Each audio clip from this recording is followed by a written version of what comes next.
Introducing Worlds Within, the tabletop RPG that puts you in control of your adventure your way. Whether you're an experienced gamer or just starting out, this game is tailored to your imagination. In Worlds Within, you can be the silent hero with magical music, a genetically engineered super soldier battling through a grim dark universe, or even a humble rancher facing a quirky Armageddon of farm animals. Your story, your choice. With simple rules and limitless possibilities, it's designed for 2 to 5 players and works with any setting or character. Ready to embark on your journey? Join our community, team up with friends, and start crafting your world at worldswithin.net. When you back our Kickstarter, you'll gain complete access to the Worlds Within rulebook, the abridged guide for quick reference, character sheets, pre-made creatures, items and abilities, and an intuitive roll chart for streamlined gameplay. Don't miss your chance to be part of this gaming revolution. Visit worldswithin.net and support our Kickstarter today. Your adventure begins here.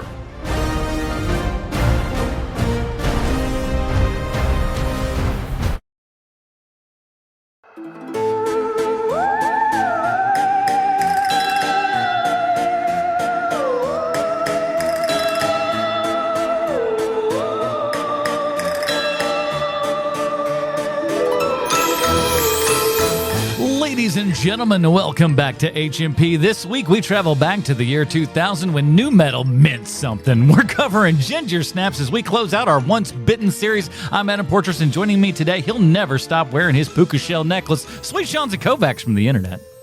Tell me your movie was made before 9/11 without telling me your movie was made before 9/11. And werewolf, they're Bruce Leslie. I'm a prickly pear, and out of all the prickly pears in the world, I'm the prickly peariest. Today we are covering ginger snaps from the year 2000. And since this is a Canadian film, it's really more like 1997, maybe? Oh, it's actually 1999, but we'll get to talk about that. Well, no, I mean, even so in 1999, we're still traveling back a couple of years on account of, like, I figure Canada is a lot like, small places in the United States where, everything travels. Just like when my family got to our small town in South Carolina, they had just gotten an ATM and they were super stoked about it. And it was like 1992. Where I'm from, the suburbs of Toronto are the future. So you never know. Well, we're going to snap into those 2000s there and everything. Bruce, had you seen ginger snaps before this? Because since you are running our Once Bitten series here, what came about? Of course, I've seen Ginger Snaps before this. Ginger Snaps is one of those nice werewolf movies that's always worthy of conversation. It's been talked about a lot in other places, so I figure we could talk about it here. Watched it, I don't know, maybe a couple of years ago. I lose track of my seasons in the post-COVID era. Years just all run together. Yeah. But I saw it on the last drive-in within the last few years, so that renewed my interest in it. Okay. And Sean, you'd never seen this previous, right? No, I'd never even heard of it before. I think I remember seeing this, I feel like 2004, 2005-ish, somewhere in that neighborhood. It didn't take off here in the States or anything. I think we all kind of glommed onto this a little bit later than, some of the other folks that got it. I think it did decently well in Canada. I think it's one of those that showed up in those early basic cable days, like 2004, 2005 basic cable, when if something was on Spike TV, that was a big deal. Oh, yeah. So I think it probably showed up on something on the level of Spike TV and started getting a following maybe about 5 years after. And what's interesting? It's like, I think you're right. And this is a movie that you could edit for television decently well, I think. Especially if it's one of those weird basic cable where PG-13 flies. Yeah, exactly. Like TNT your TNTs. Or equivalent. Yeah. Yeah. Or USA. I could see this on USA, in heavy rotation. You can get half a butt cheek on USA and don't nobody care. Yeah. That's fine over there. They're cool with that. But before we get into ginger snaps and everything, we do want to say a thank you to the people that helped and voted for this Once Bitten series over at patreon.com/HMP. Those awesome people help steer the ship of the HMP. We said, where do you want to go? And you guys said Once Bitten. We've been covering werewolf films all month, and thank you for that. So we've got a new vote going on, and let me tell you, this has been our most contentious vote I think we've ever done on the show. It was dead tied until I think yesterday. And it was Wow. just like right in the middle. We had here's Quite the the foot race. categories. Art house, fart house, art house movies that aren't a drag got 0%. Literally, no one wants anything about to do with that. So Wow. fair enough. Yeah, good choice. We picked some weird stuff at that. You never know. You never know. Coming in the third place spot here was Tough Guys with 21% of the vote. But man, they were back and forth. I think like 38% and 38 for like just the longest time. Martial Arts Mayhem, but classics you've likely never seen jumped up to 46% in the last hour, and that's what we're checking out. What movie are we going to cover? We're going to talk about that at the end of the show. That's what we call professionalism, people. We're teasing it. Now, for those of you that just went to the end of the show and listened to it and come back here now in a cool movie, right? Pretty sweet. Anyways, patreon.com/HMP. Do people really do that? Somebody does it. You know somebody just did it. And the fact that like he went there and listened to it, came back, and then I congratulated him on going back and listening to that portion, then coming back to that thing, mind's blown. Just like that guy that has the Velcro colostomy bag that's hot pink and matches his socks. He knows who he is. Gregory. Patreon.com/HMP. And if you can't do that, for heaven's sake, at least drop over to the iTunes, give us a 5-star review, aka Humdinger. Humdinger. We'd really appreciate that. Well, let's just go ahead and get into it, boys. Here's the IMDb plotline for Ginger Snaps. As we know, IMDb always 100% correct in everything they say and or do. Two death-obsessed sisters outcast in their own suburban neighborhood must deal with the tragic consequences when one of them is bitten by a deadly werewolf. She lives, so how deadly is said werewolf, IMDb? Also, deadly werewolf. I guess unless it's Michael J. Fox's Teen Wolf is the only other kind of werewolf there is. I mean, all werewolves are deadly, aren't they? You make a good point. If it weren't for Michael J. Fox, they wouldn't have had to put deadly in there. Maybe not. This is written by Karen Walton and John Fawcett, directed by John Fawcett. If you've never heard of this movie before, let me sell everybody on it, because this sucker's got everything, right? First of all, dead dog right off the bat, so Bruce has nominated it for Best Picture. We got the gothiest of goths. Is your wig dart going off? It better be. Let me ask you one quick question here. Is this movie Harold and Maude? Because I think it might be Harold and Maude. We got a title sequence that really wants you to know that they've seen Seven. We've got teens smoking, baggy-ass clothes. You ain't original Billie Eilish. Get out of here. Music that can only be described as industrial. If you know, you know. We got a lacrosse game. You know what it needs? Dead dog. Don't worry. We got a fat kid in a hockey uniform messing with a dog. Sit down, Bruce. We know you loved it, okay? Shut up. We got Mimi Rogers acting all hot mom up in here. It's the filmmaker's intention to make her look bad and stuff like that, but I see past it. I see past it all. We got Canadian sorries and a boots. We got a decent wolf attack, splat pack, plenty of time to smoke doobies in the back of a van, which I presume is by a river. We got Rottweiler kicking. We got a sex ed class, a botany class, hot girl walk, the fun in the backseat of a sedan, Dutch angles galore, belly button piercing, taping down your tail. Sounded like a David Cronenberg movie all of a sudden. We got milk slipping freezer humor. Canadian Breckenmeyer is Teen Wolf. See what I did there? Teen Wolf 2. I even screwed up my own joke. Bathroom breakdown, chemistry class, a Kronos Quartet ripoff, or is it the other way around? Experimental drugs, janitor smashing, mom goes nuts, Halloween party, of course, White Fang party of one. No CGI in this movie. Is that a good thing? Is that a bad thing? Who's to say? And it's a 2000 film, so do you think we're going to get a happy ending? Don't hold your breath. This movie's got everything. Field hockey, not lacrosse. Whatever. Yeah, I'm sorry. I shot a lot of lacrosse in like 2 years ago, and so that I think that just caught on my brain, and it's all hockey sticks to me. Interestingly enough, lacrosse, the national sport of Canada, not hockey. I don't know whether or not that's true. I think there's no lacrosse night in Canada. That's so true. I'm gonna say hockey's still the bigger sport. It feels It's like like it's a bunch baseball. of bull, but Sure. Baseball's the national pastime, but what the heck's a pastime? You know, It was the national pastime. Now it's just something for old white people to watch. I need to take a nap Like in me. the middle of the day. What could we? Oh, look, baseball's on. My Thursday needed something in the middle to take a nap to. I'm an old love a white sport. guy. Let me listen to that ball game. I love a sport where I can take a 2-hour nap and not miss a single score. Pretty close. All right, so Bruce, let's run down Ginger Snaps here. What do you got for us? Well, the first thing I just want to mention is we talked about this as a Y2K production. You know, the year 2000 is what is attached to it. I think 2001 is when it got its wider distribution, but it was intended for a 1999 release. It got pushed back because of Columbine. Oh, How do you properly pronounce the name of the Columbine. school? I've been to the school before, and it looks very large and well funded. Yeah, Columbine. I mean, I haven't been to the school up in Canada, but yes, this was pushed back because of the obvious. I mean, could you guys watch this without having just horrifying flashbacks to the news coverage of the Columbine attack? It wasn't as bad as like your Basketball Diaries or something like that. There are a couple others that kind of stand out more than this certainly does. But I could see, especially with like the beginning of the movie, that's what gave me the vibe more than anything. With the and also what a time it brings up with all the the self harm and cutting and stuff like that, which was very in vogue at the time. Only a Canadian would be so considerate as to not want to put this out because it's too much like Columbine.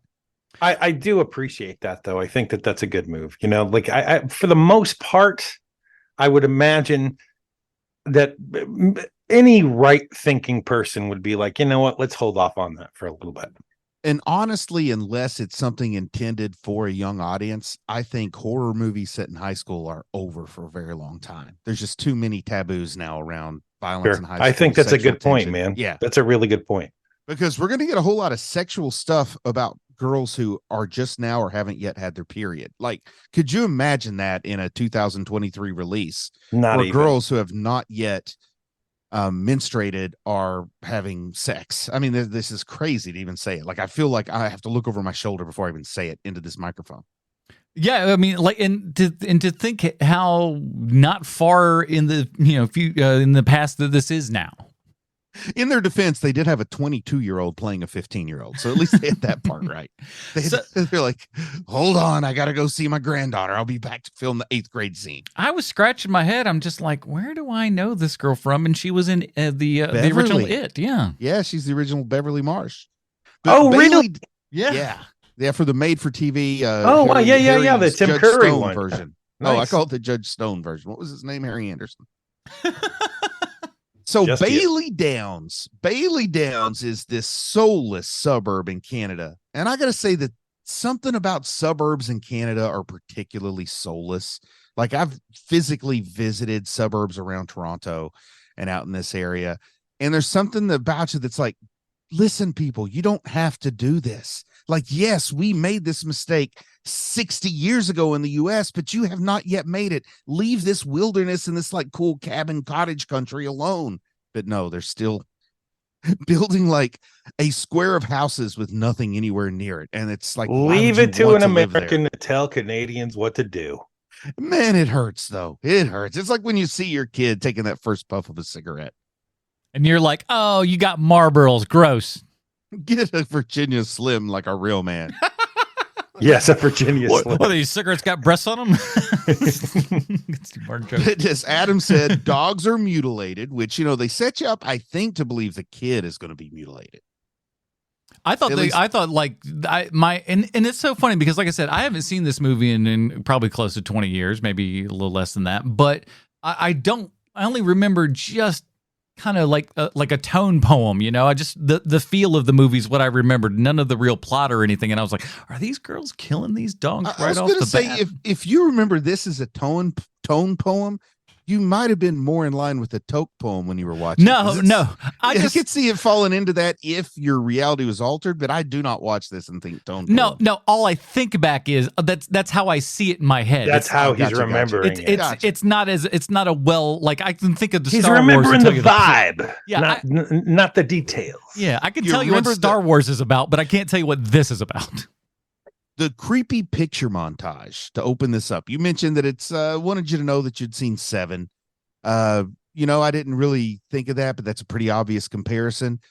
But I also am surprised because I did have a like a instant Polaroid type camera for a little while as a kid. I'm surprised I never did anything like this. Like, maybe not what they're doing here, but I never even like set up my action figures and took space battle pictures. I never did anything fun with my camera. I just took pictures of my friends sticking up their middle finger and stupid stuff like that.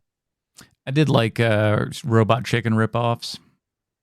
But actually, it was before Robot Chicken. Technically, it was more like it was Toy Fair. Yeah. I was just kind of like making videos like video form of what the Toy Fair comics did.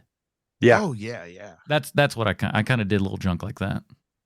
No, I never had a video camera, but I could have taken still pictures. Oh, this wasn't my camera. Believe you me. Now, Bridget and Ginger, we find out that Bridget and Ginger have a pact to either move away or die by age 16. And the die heavily implies at their own hand, right? I mean, it's a suicide pact, right? It's also hilarious to see this now as a full-fledged adult, because I guess when I saw this I was low 20s or whatever, but just to see the hilariousness of this now, and you just want to you just shake your head, you go, you dumb teens, you know nothing. But that's also that's also what I meant when I said earlier, like, tell me your movie is made before 9/11, is that there's that kind of like anger towards nothing that people and movies at the time had, that feels like so quaint. This is the Columbine connection, because what were their names? Eric and Dylan, maybe? Yeah. But they had a suicide pact. And the idea that this is a movie about high schoolers with a suicide pact, it was too close to the suicide pact at Columbine. So that's specifically Columbine. Columbine, yeah. Man, I'm No Country for Old Men. Yeah, I've seen that bling for Columbine, and it was pretty good. It was funny watching this back again, not really remembering anything, and just seeing. I got to point out the wig stuff, because it drove me bananas the whole film. So I could only imagine how Sean was squirming. Oh my God, it was making me crazy. What must her actual hair look like? Like, all I can think is, how bad must her hairdo be that they're making a wig? It had to have been short. That's I'm my thinking only there was guess. too much gray in it. But like, if you look at like her hair color, like in the It movie and stuff, like it's about that, just a kind of sandy brown sort of color. It's not quite as dark as that, but you could have easily dyed the hair. Obviously, the Ginger gal had her hair dyed and everything, so and it looked fine it very appropriate to the time, of course. Only thing I can figure, she just had like a short mom haircut, so they had to give her long hair. Yeah, I can't think of any reason you put that wig on her other than she just had really short hair. But I love how this movie looks, because it is such a time capsule of the area. This looks like everyone I went to high school with. It really does. and the movie looks like it's a time capsule as well. I mean, it's so ugly, that ugly early 2000s, like we're in your face. I mean, I am that Gen X perfect age where I like the way this looks, because it feels warm and comfortable to me. Oh God, it's so ugly. Well, now this is going to really shock you here, Sean, but this director, long and giant storied history of television. Say what? I know. So that's why this was produced by Telefilm Canada. Yeah, it was a guy he's done a ton of work in television. If you look at stuff, you go like, oh, I've seen a billion things that this dude has done. And it's okay. Like for a TV guy going into like the thing. Also, this thing was shot in 6 weeks. There's certain aspects to this thing that I think are done well. Like, let's cut down on the budget, so we're going to have the house be in disrepair, and not disrepair, but like they're doing work to the house. Mm-hmm. Like that part's cool. That's a great way to get to those scenes that you want to have. That's cool. I love the way their bedroom looks like something out of a turn of the century mental asylum. But that does not match the house at all. But I mean, that's what makes it work, right? Yes, I mean, I love it, but I would have never thought to do it. And I think that those scenes are the only ones where they're kind of shaping the light around these two girls too. Like it's so flat, the rest of this movie, that like to have a couple of scenes where you're like, oh, somebody's actually doing their job here. Hey, the cinematographer is actually cinematographing in this scene. If this was shot like The Faculty, you'd like it a lot more. I think I would. I think you're right. Because that movie had style and panache, because Robert Rodriguez is doing it, right. So, right. Like they need somebody who goes, okay, we know what kind of quality looks like. It's like, you're okay here, but you're sorry, Canada, but you're Canada good. You're not United States good on this one. Now, there's no ice to be seen. but there is hockey everywhere. I love that you can't be outdoors without chubby kids in full-on hockey gear. Now, like, I've seen kids play street hockey. I'm sure you've seen kids play street hockey, Sean. I played street hockey. I played street hockey. You don't usually put your blades on, do you? No. Because there are kids out there in the street in their full-on gear with their blades on, like just shooting in the street, I guess, before mom takes them to the rink for hockey games or whatever. Oh, but, man, I mean, their moms would have murdered them for putting their blades on before going to the rink. Yeah, that is a killable offense. All I could do when I'm watching this is I'm sitting doing the math, trying to figure out if the chubby kid was Chris Evans or not. Like, how old is he now? How old would he have been then? Does this add up at all? Like the kid just standing there in the goal with the stick and the dog dangling from it. That looks just like my dog. Perfect shot. The best shot in the history of cinema. I feel like I had, if not that helmet that he's wearing, a very close helmet to that years prior to this movie. A cheap piece of junk. And the movie quickly introduces us to the importance of menstruation in this story. Because we get so what a surprise at a werewolf movie. Well, I would say it is a surprise, because how many werewolf movies have been about a guy discovering hair on his nuts instead of this? It's the exact same thing, just role reversed. I mean, I know, but it's about time somebody did it. In right? 1999, boy, it was as fresh as a daisy. My Lord. And it makes a lot more sense as a female story than a masculine story, or at least a story for people who menstruate over one for people who don't. Because there's the whole cycles of the moon, the monthly, the change in personality. I mean, it really makes me think that the whole werewolf lycanthrope lore should have been developed as a metaphor for menstruation instead of what it seems to have been turned into by 1930s and on, which is an analogy for male puberty. It's called the patriarchy, Bruce. Yeah, we rule on account of it. Yeah, hey, don't tell me. I've been to Ken's Mucho Macho Casa Dojo or whatever it's called. I can't remember the name of it, but you know what I mean. Oh, yes. But we do see a field hockey bully, and this is where I was going to point out the difference between field hockey and lacrosse. But I don't really know enough to tell you the difference other than lacrosse. One cups the ball, the other one just hits it. Well, field hockey is is something that I've only seen girls play. I've never seen boys play. I think it is. hockey. I think it is a female only thing. You've never been to Asia. This is one, like, man, for once, I'm not going to say there were no leopards in India, because I know field hockey is dominated by men in the Indian subcontinent, and in the Olympics, it's a big deal. Okay, sweet. Yeah. Then the other difference is that the sticks are different. There's not a net at the end of a field hockey stick. Yeah, it's almost like a shillelagh is what it looks like to me, like the little knob on a field hockey stick. Yeah. Something Jackie Chan would slide down some sort of a, wire with. Yeah. And I go down the carnival lights on that thing. I feel kind of like we should take a minute and just to mention, and now I'm not wrong here. I have a memory of Mimi Rogers being married to Tom Cruise. Yeah, way back when. Yeah, we'll get into that later, probably. Okay, so let's move on. Now they give us. I like how, sometimes I say things are subtle, which are right out in the open and hit you over the head. Yes, but I do like often. how we have this. What I think for this movie is a nice, quiet story about the parents' marriage falling apart, but these kids are so self-involved they don't even see that their family is crumbling. Yeah, you do kind of hate the girls for being just like little bratty teenagers at this point, and you just want to smack them as an adult and just go like, what's wrong with you? The mom just drops a line and nobody follows up on it. You guys will be alone because we're going to counseling. And then later in the movie, she wants to just run off and leave the dad. And it's like this marriage is quietly falling apart, and the girls are so self-involved with, nothing's more important than what happens when you're 15 years and 11 months old. Yeah, and it's like, oh no, everything is just like, and let's talk about this for a hot second, because they do kind of drop the ball on it to a degree. I mean, they pick it up only later when they kind of have to, I suppose. But again, when I said that this is like Harold and Maude, I really think they pulled from that, in as much as he was a always heavily influential movie.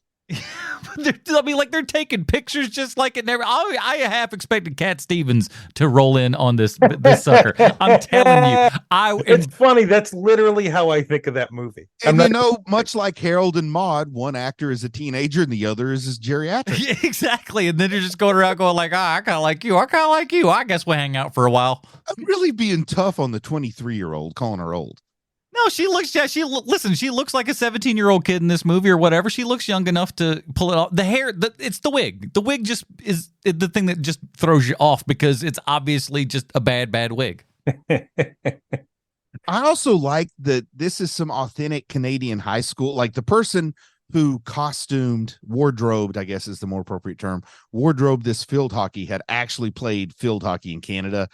Because the guys are there cheering like, ooh, shake it, make it bounce and bump. But they are under like hoodies and scarves. Like, if this was American Pie in Michigan, even though it's October, they would have like earmuffs and toboggans on, but like short shorts and belly shirts, So I do like that it was kind of funny watching the guys cheer for women who were almost as bundled up as my grandma when she goes out on New Year's to pick out. You're giving this movie a whole lot of credit to think that these are all actors and not just a field hockey team that they threw in the movie. You know what? Case in point. But to quote your hero, Adam, Todd Solange. Where did that come from? Where did that come Whether it's true or not, once you put it on film, it becomes fiction, baby. Oh, what an interesting day it's been. So some mysterious creature attacks Ginger. Do you guys have any idea what this creature might have been? You have to say this about this movie. There is literally no surprises at all in this movie. It is so by the book. It is literally you could watch this movie with the sound off and you could go, here's what's going to happen next. Here's what's going to happen next. Well, I'm going to tell you something that's absolutely not by the book is the fact that like Canadian drug dealers are really well groomed and well dressed and polite young men. Like that is not by the book. Most movies, the drug dealers are not like Will Friedle from Boy Meets World. Yeah, he definitely looked like a Canadian version of Ryder Strong for sure. I was going to say, your daughter brings this guy home. You're like, thank goodness he's not a drug dealer. Like, that's the first thing out of my mouth. But there is a point in the show where the drug dealer opens up the back of his van and is furious that everyone is smoking pot in the back of his drug van. I'm sorry, but it's your drug van, my guy. What do you expect to be going on back there? And something else that I want to just say might be different, and I could be wrong, and people may point out good evidence as to why I'm wrong. But I think this movie has Ginger begin what has to be the slowest werewolf transformation in movie history. Now, yes, but why are you saying that as if it's a positive? Well, I'm just saying it's different. You said it's paint by numbers. It is paint Adam by were numbers. talking in Teen Wolf about how we love doing cuts. You do the whole transformation with cuts. We don't have air bladders. We're going back old school. Well, this one does it with cuts in between 20-minute one-shot takes. I thought it's the longest. And at first it's annoying, but then I'm pissed off when she actually transforms. I wanted to go the whole movie with no transformation. But I thought like initially the initial attack and everything is way better than this budget should have this movie be, because it has the visceralness of an attack and stuff. They're showing you enough of the wolf, enough of the attack and everything that you kind of go, oh, it's like there's the little moments like that make you go like, okay, this it brings you back in for a couple of minutes at least. Well, you know what this movie is that it is TV good. Yeah. Especially for the era. Like this movie feels like, if you like I said in our text chain, it feels like an episode of Charmed watching this show. What I imagine Charmed is. I've never actually watched the show. But it feels like what that show probably is like, with the fake girl power and all that stuff. Like It feels like something a kid might watch at 11 o'clock on a Wednesday night on like USA and feel like they've really discovered something their friends don't know about. So they roll into it. Yes, it definitely has that feeling. And it's not the Joe Bob Briggs USA. It's the lady. Yeah, up all night or Right, whatever her thing was. Yeah, right. I think Now- that's what this movie feels like to me. Can we talk about something? No, That's All not right. what Go we ahead. do on this show. go Let's ahead. all have 20 minutes of silence. Just shut up for the rest of the show. So let's talk about Ginger's tail for just a minute. That little nubbin of a tail. I found that particularly unsettling. It's like, weird. Way more disturbing than anything else. What's even weirder is that they hardly go anywhere with it, but yet it is like it's kind of there and creepy. And again, this is where I watch this movie and all I do is pick out all of the influences that are clearly there, and all the tail stuff and everything is just so Cronenberg-esque that it's just for a parent. There's a weird flashback to this point when your kids are trying to wear big kid underwear and they poop. Oh no. And that something about the tail and the dynamic it has in the underpants, because they show it from the rear way more than they need to, and it really feels a little bit like a turd to me, and that's unsettling.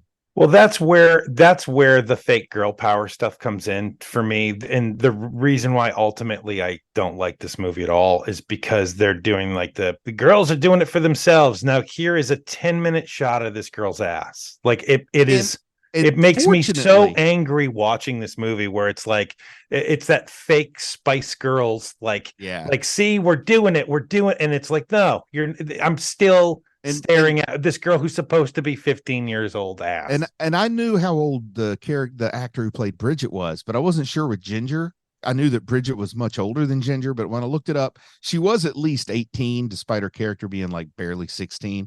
But I was a little worried that they were like doing this with an underage actor too. No, thankfully she's like my age, so it had been appropriate enough at the time. I think she would probably been like 18 or something. For 18, some 19. reason, I do love like just how matter of fact Mimi Rogers is about those horribly destroyed underpants. What I mean, there's that bit. There's at least two bits with her that are just interstitial comedy bits that they're trying to do that never really land a joke per se. It's kind of like that's a bit gross. There's a really weird out of place bit in Better Off Dead where they go into the kitchen and the mom is cooking and she like lifts up the pot and tentacles are coming out and stuff, right. And she like puts the lid back down and nobody comments on it. For some reason, I got that same feeling with Mimi Rogers in these underwear that are clearly from a murder scene. I would have also maybe they could have done more with her character and had her just, I don't know, because I think you're right on point with that whole the subplot of the marriage and everything, and just her not knowing what's going on with her kids. And she's also quite self-obsessed as well. I think that's the biggest problem with this whole family is no one ever communicates. Everybody's up their own ass. Like every person in this family is up their own ass. And I like how she has her way with this Jason kid, the kid that's kind of been crushing on her throughout the movie. And he turns into a werewolf and has like his own really serious, like interpersonal crisis going on that nobody cares about. Like nobody has time for the guy.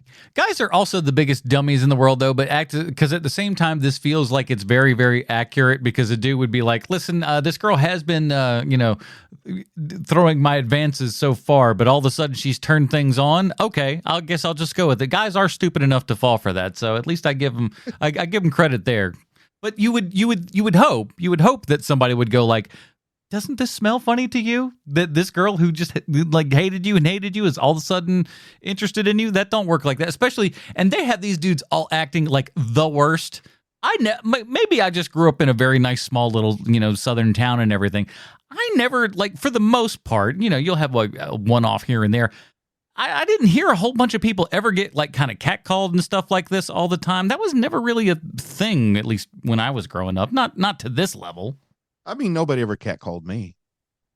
It just seems odd. It's like it feels like movies, like movie dudes, that are just like, hey baby, get it over, all that kind of stuff, and you're like what is this? Who does that? Constant construction on every corner, but the construction workers were always ready when Julia Roberts walked by. Yeah, and all the kids in this Canadian high school are all 80s construction workers as well, I suppose. And then, you need like your 90s postmodern sitcom where the woman gets mad because they don't catcall her when she walks past. So she dresses sexier every day till they finally catcall her. Then she gets angry. But they do. I mean, they do the old, the hot girl walk after she's done all her stuff and everything. Here's what they do here, though. Now, Sean had said he imagines this is what an episode of Charmed feels like. I've never watched Charmed. I don't really have much of a vibe for that, but I have seen a movie called The Craft. And when Ginger gets like her rogue streak of white hair, and then she kind of dresses, I guess, like more alluringly or whatever. Well, here's it. Like It's like the joke I made. They both dress in, which was accurate for the girls that were like that. They did dress with that big baggy clothing and stuff like that. That's appropriate. I was going to say this movie cracked the code. High school boys are more interested in tight clothing than baggy clothing. What do you know? But I also like that she, now that she's got that wolf blood in her, she gives the good old Ontario beatdown to the bully on the field hockey field. This girl, she's kind of designed in a lab to hate her. The kind of like the hot girl, I guess, who somehow is in love with the drug dealer. I like it. I do like it though that the typical love triangle would be the drug dealer's into Ginger, right?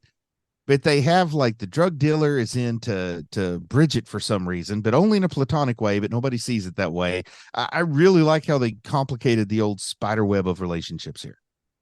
At least I enjoyed him going like, I don't think about you like that, so shut up. I was just like, okay, good. I do like it that it seemed obvious to her to go to the drug dealer for help. But it's hilarious though that like this is like the drug dealer who happens to have all the plot devices in his pocket.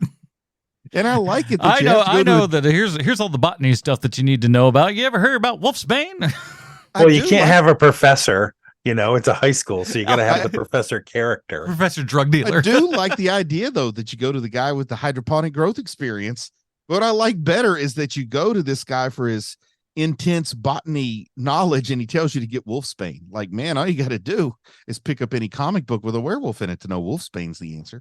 I like though that the way that we find this wild and elusive plant and everything is at a Michael's.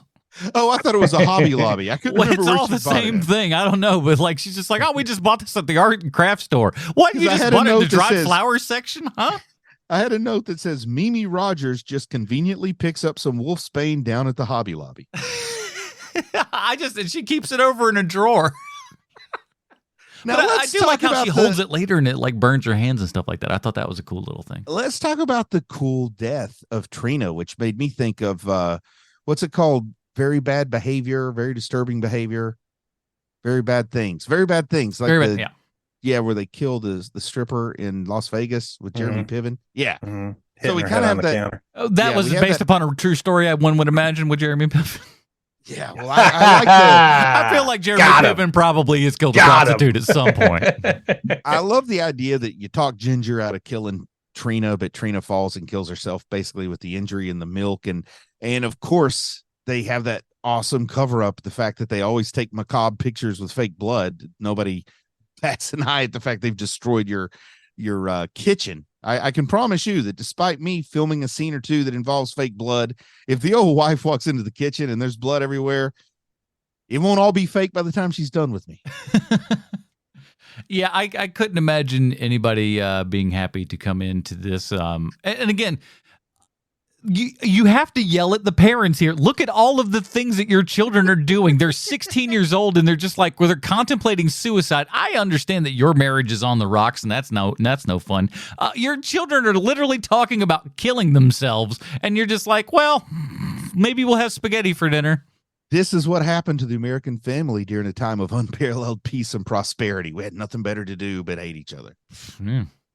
So what did you think about the whole idea of putting the body on cold storage, throwing it in the freezer, fingers are breaking off? There's part of this that is like, I get it. It's so dumb. And I kind of like the stupidity of it. Like again, I feel like this is another thing that they're like showing like 80s throwback of like, it's kind of corn. It's kind of stupid and whatever. She should look down into that freezer where she's going to put the thing. But the catatonic girl looking back up and I don't know. There's something about it. It's corny. It's stupid, but I like that corny stupid. I shouldn't though. I know. Well, thanks to the aggressiveness of this Jason guy who's turning into a werewolf, we discover that the Hobby Lobby cure works. because she stabs him with the old stabinator. Listen, maybe we're going to talk about, maybe it's like, there's a lot of problems when you're a young one and you're not thinking all the way. I love the idea that you've thought ahead of time and go, you know what? I can't just be jamming this into my sister's neck here and everything. I got to try it out. You try it out in the guy and it works. What if that first batch worked? Why didn't you make a double batch just so once the first one works, you don't have to go back and do your homework again? Just double up the initial batch, sweetheart. And any good movie is going to end up with only one dose, but two people need it. I mean, have these people not even seen Trancers? Yeah, it's pretty obvious. You need both of them. So make 3 of them all together, triple batch it, test the one. If it works, then boom, you've got 2 more ready to go, and you don't have to have a Susie makes, an anecdote segment or something. I need to make like some T-shirts that say, if you haven't seen Trancers, you shouldn't make a movie. Amen to that. But anyway, so it works on Jason. But meanwhile, Ginger is killing this cool Asian janitor guy just because she doesn't like how he looks at her sister. Why is he cool? I don't know that he's cool, but he is a poor guy. Smiling. He's an old janitor who's still happy about life. I had a really cool janitor named Boyd when I was a kid, so I appreciate a happy janitor. I am suspect of a happy janitor. I'm going to be honest with you. Yeah, I would be suspect. I want the janitor to at most, or at the very least, rather, have a half a scowl on his face. I want him. Our janitor facilitated, if not very, very angry. Our janitor facilitated some Star Trek fanfic being filmed directly on VHS at my high school. So I endorse Boyd for that. I thought he was going to say his high school drugs. He was a drug dealer. Yeah, I did not. That could have gone anywhere. So he was real famous around the high school for giving us all smack. My fix involves Star Trek TOS. So the Wheat guy's having a big Halloween party. And of course, if you're having a big Halloween party and there's a girl who's becoming a werewolf, well, she shows up. She tries to do him. He says no, so she tries to do him in. And then Bridget shows up and they become blood brothers.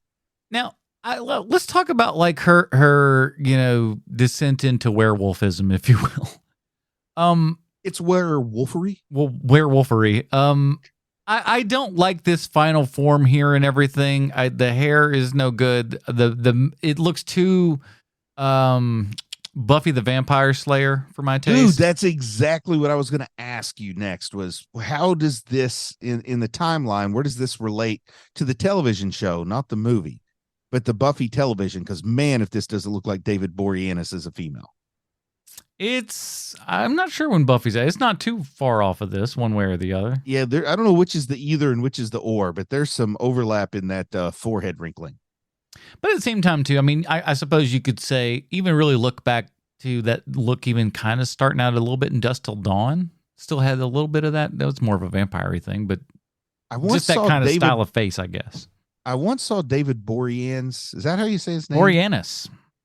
I once saw him from a distance at a con. Like I didn't get in his line or anything, but I saw him from a distance, and it was amazing how much his face kind of already looks like that. I mean, well, listen. He's got like a little bit of a flatter face and a big forehead. I don't mean that to be insulting, but no, he looks like a comic book drawing is what he does. Yeah, some stuff that I thought was makeup was actually his bone structure. Yeah, that guy looks like a Batman the Animated Series character. But the whole blood brother thing, I thought the purpose was going to be that Bridget gets infected. I thought it was too. And they really kind of take us down that pathway, and then we see, psych, it doesn't work that way, I guess. At the same time, though, while she was doing that thought did cross my mind. I was just like, do you know that this works like this? I mean, like, because we don't even get like the scene where she's scouring books and stuff, learning about werewolves. There's no public library scene, or since it's the year 2000, there's nobody looking up on Netscape Navigator. Yeah, man, that would have been cool. We need to learn something about the lycanthropes and all that kind of jazz. She reads a book for like 5 seconds and then just goes, what I know? Everything about chemistry and blood brothers being werewolves. Huh? Okay, sure. And then, like, out of nowhere, you just gave yourself werewolf AIDS or something. I don't know.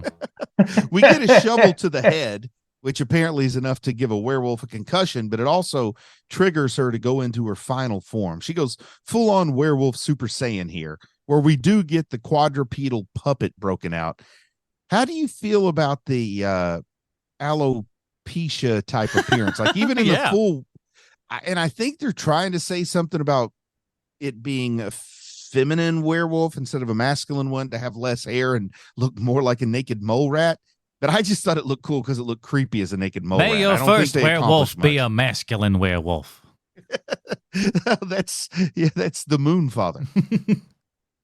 It's weird. Like, part of me, there are, like, watching the whole scenes and stuff with this final form, I liked it and hated it at the exact same time. There were moments where I'm like, ooh, that's good. And then like, oh, gross. No, you should have cut that part out. And like, I like that they went practical, because I can only imagine what they would have come up with as a CGI werewolf for this. Yeah, in the year 2000, like 99, when they were probably producing everything, this would have been atrociously I'm just thinking of bad. Malbolgia from Spawn. Oh yeah, like that level where like you pray to God somebody comes in and does a recomposite years later because maybe we can finally have the technology to make it look like it belongs there, as opposed to just being, looking like an animation cell on top of, moving film. Yeah. And Sean, dare I ask what you thought of the werewolf puppet? The four-legged puppet. I mean, for what this movie is, it's fine. I think again, it's like it's all TV fine. You know what I mean? Like, I can't remember which Star Trek it is, but there's that one Star Trek where there's a shapeshifter who is on the ship, and he shifted shapes all the time on the show, and it always looked just awful whenever. Odo? I guess that's Odo's shapeshifting in Deep Space Nine.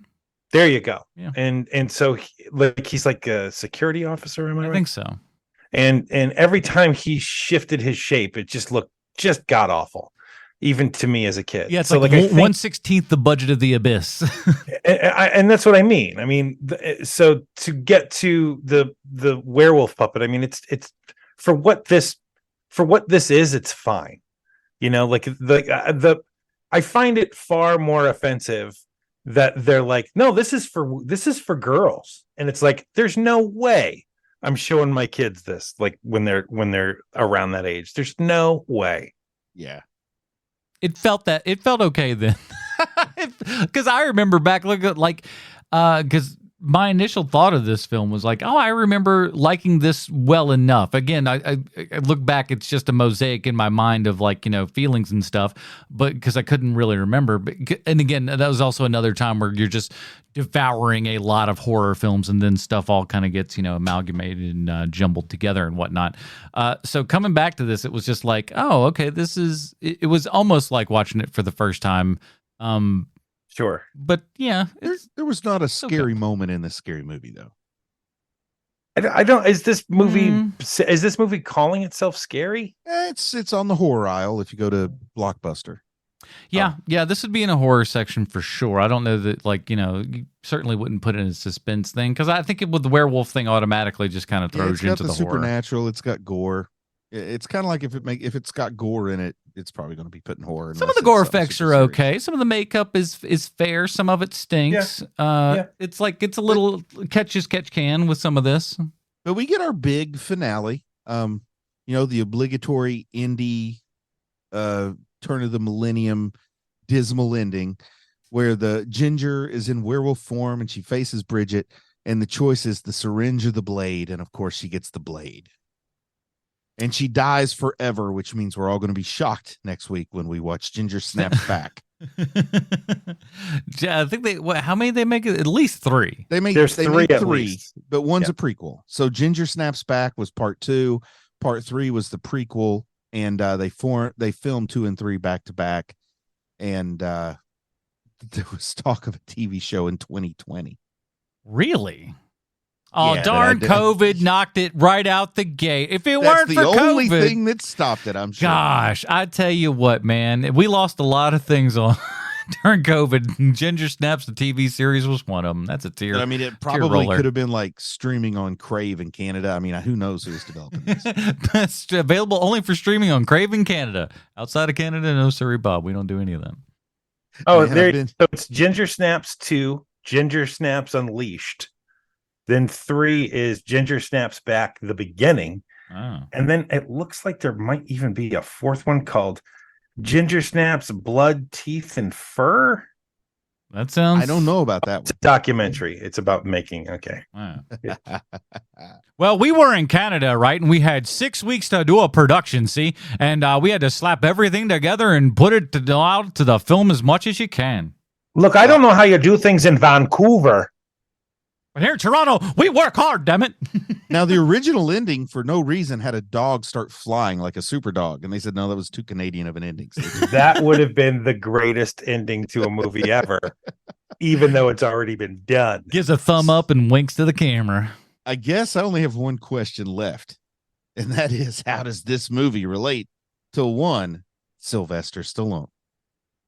I have a prepared statement. You don't say now. Miriam Spickler was born in Coral Gables, Florida in 1958. She's in this movie playing the role of Pamela, and she was on an episode of Las Vegas that also guest starred you, Sylvester Stallone. But I hope you brought your wood screws because you're about to have your doors blown off, because Miriam Spickler is better known as Mimi Rogers. Go get them wood screws. Mimi Rogers has acted in 114 different projects at the time of this recording, but is probably best known for being married to the king of Scientology, Tom Cruise. In a Playboy interview in 1993, she said, and I'm quoting, "At least for that period of time, it looked as though marriage wouldn't fit into his overall spiritual need, and he thought he had to be celibate to maintain the purity of his instrument. My instrument needed tuning," end quote. Fearing retaliation, she later retracted her comments, and I'm unsure if this worked, but in the year 2000, she would play the mother in a movie called Ginger Snaps. In the mid-90s, Mimi Rogers packed up her thetans and left Scientology, somehow avoiding the massive smear campaign they usually do to former members. Maybe she's so nice that no one wishes her ill. A guy can hope. And there you have it, Mr. Stallone. This week's Stallone connection is Mimi Rogers. I hope to hear from you soon. Your pal, Sweet Chauncey from the internet. I think the biggest thing is that it's extremely difficult to be mad at someone named Mimi. The first quote I ever heard from her or read from her was in one of my mom's copies of Star Magazine, probably about 1988. I don't know when they first got split up, but she said they couldn't agree on their sex life. She wanted one and he didn't. That was her famous quote that I saw back then. But I didn't know he was literally being celibate. I thought she was just making a joke. Well, listen, the man is 68 years old and at the top of his form. So who are we to sit there and say that he made the wrong decision? Something's working because he still looks amazing. So you know what? I tried it. Didn't work for me. I've been trying it, but I was just didn't want to. Anyway, so let's get down to it here at HMP. We got our own patented Robin rating system. Bruce, where does Ginger Snaps fall in the Robin rating system for you? I mean, it's just a straight up Damian Wayne. It's a curiosity that's worth checking out, but I'm not going to make any promises that you're going to love it. But, inquisitive minds should check it out. I do think it's a little bit different of a werewolf story. It's a conversation piece, and it's not that long, is it? It's still sub 2 hours. I that is one thing that I was gonna wait, but like it's over long. This thing you could chop 20 minutes off of this, and it was probably a better movie on account of it. I think you could easily take out 20 minutes because it's like 20 minutes. How long is it? It's 148 right now. Okay, so you could take 20. You could take 20 out of this easily. And there's stuff to cut. I don't know that I've ever in my life seen this movie without interruptions. Like which by the way, also hilarious. Watching on Prime and all the freebie commercials or whatever the hell's in the middle of it, or old Sean Hayes and what's his nuts going out there. By the way, is the other Teen Wolf and Sean Hayes. The other Teen Wolf is what's this? Is the other guy is the third party? Oh God, is Will Arnett like? Is he just like? Listen, I ain't gonna be taking no Verizon money. You can cram it with walnuts. Is that why he ain't in that? I feel like he may be the closest to like. I don't know, man. Bateman's got to have a ton of money. I think he just likes doing stuff. I do too. I think Bateman is there's no way Arnett has more money than Bateman, is there? But he might. There's a really good possibility, man, because Arnett does a lot of executive producing for shows. Plus, he's been in some real big hits, and like Bateman's hits have been like, I think Bateman people likes the love payday, them, but they don't make a big bunch of money. I think he likes the payday because like he was in a Hyundai commercial probably 2-3 years ago. I mean, think he likes the bread. His biggest career achievements are Ozark, which is Netflix, so there's no residuals there. And then Arrested Development, which got canceled a famous like 7 times or something. So there's not a ton We of need money another there. game night movie. I'm telling you that right now. He was executive producer of Ozark, though. Like that's a very different animal than just starring in something. But I think with Netflix, you sell it and that's it. I don't think you keep making money. I think you make your money once from Netflix. Oh yeah. He's not getting big. Yeah, that's what I'm saying. It's checks. not like the old days where if Ozarks was on TNT and syndication, he's making money out the butthole. Money out the butthole. Sean, where does Ginger Snaps fall in Robert Ray system for you? As Adam Portress always says, the thing that's worse than a bad movie is a mediocre movie. I say it all the time. You say it all the time. I can't shut you up about it. I only say it when I'm quoting Adam. And this movie is absolute mediocrity at its finest. And it's like, it's an ugly movie. It pretends to be like a female empowerment movie when it is clearly not. A woman wrote it, Sean. How can you say these words? I'm sure she has written in the script, please linger on girl's ass for 20 minutes. I'm sure that is. Hey, it was the 2000s, and that's what we had to sell. And so for me, like this is like I made people sit through Murder in Space when it was my time, and I feel really bad about that, like because that's a really awful movie. This is Bruce's Murder in Space for this month. This was a tough one to get through. I feel bad now about adding it on. I could have just put Monster Squad on here. So this one for me is a what is it called? What is it? Stephanie Brown. Stephanie Brown. So it's a Stephanie Brown for me. This is the worst kind of movie there is. It's a Murder in Space for the werewolf set.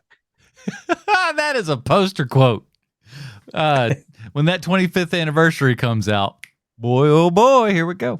For me, this is we're looking like a low Damian Wayne. I think I probably would have thought Tim Drake initially, if you did just. Wow, really? I would have thought that. I would have thought that would have been my grade because I remember liking this, almost this movie 20 made years more ago. of a splash than I think you realize just because it wasn't your scene. Sean. Yeah, it was like, I mean, of the time when people started discovering it and stuff, it was kind of like it did feel like a fresh and new thing at the time for a hot second, and like it was there were people who unironically thought this was just like Ghost World, like this was on par with something. Oh my god! I don't know about all of seriously. that. Oh my god! I need to see. I feel like I got there may be an old issue of Fangoria or something I had that's got some Ginger Snap stuff in it. There were lady edgelords who really thought this was the beeswax. Listen though, I mean, I knew a lot of goth girls in high school and stuff, and like now, while this was like post me being in high school, like I could see if I was removed by a couple years, some of those chicks probably would have liked this thing. I mean, the same girls that had all the 9 Inch Nails albums, those chicks. But yeah, I can't recommend. I mean, like I said, I think it's for an interesting time capsule of the late 90s, early 2000s and stuff. It's worth a watch for that and just see the low budget Canadianness of it all. But you can't be screaming about it because it's just okay. That's all. Yeah. It's just okay. That'll do it, everybody. Once Bitten has wrapped up here and everything. And like we said, we threw it to you guys for the vote for next month here. And you've chosen classics that you've likely never seen before. And we are going to be covering a very interesting movie because I know I just whined a little bit about how this movie was like an hour and 45 minutes. The movie next week is a rather long movie, but I think it's going to be different and hopefully good for us because what makes you think that? Well, most of us have seen an Akira Kurosawa film at one point or another. Perhaps you've seen Rashomon. Seven Samurais is a very likely one for most folks. Did he do the third Ninja Turtles movie? The third Ninja Turtles movie. We don't talk about that one too much, but that was his little stumble in 1991. Sure. That'd be hilarious if he did. That would be what an epic that would be. If like that's what killed his career was he decided to do Ninja Turtles 3 when they go to Japan. So you're saying that we should give Kurosawa more rope to hang himself than John Fawcett, the director of Ginger Snaps? Plenty.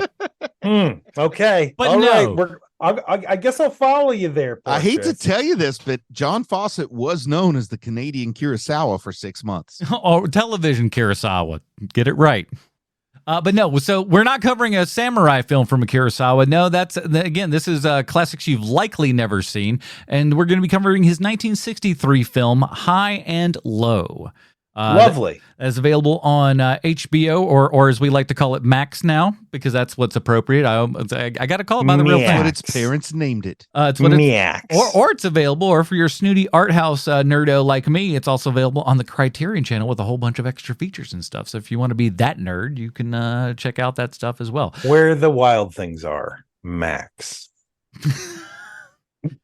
And we're gonna take this here show to the max all next month Whoa! as we cover classics that you've likely never seen. And if you want to be those people that help support this show and vote all that stuff, head over to patreon.com/HMP. And thank you to all those folks. And again, help our buddies over at pardon me, The Worlds Within. Those folks, they are almost halfway to their goal here with 21 days still left in their campaign over Kickstarter and everything. Please check that out. The link is in the show notes for that. That is it, everybody. Join us next week when we're talking high and low. For Sweet Sean's and Kovacs from the internet, Bruce Leslie, I'm Adam Portress. Stay super, everybody. Bye, Marty and Edie.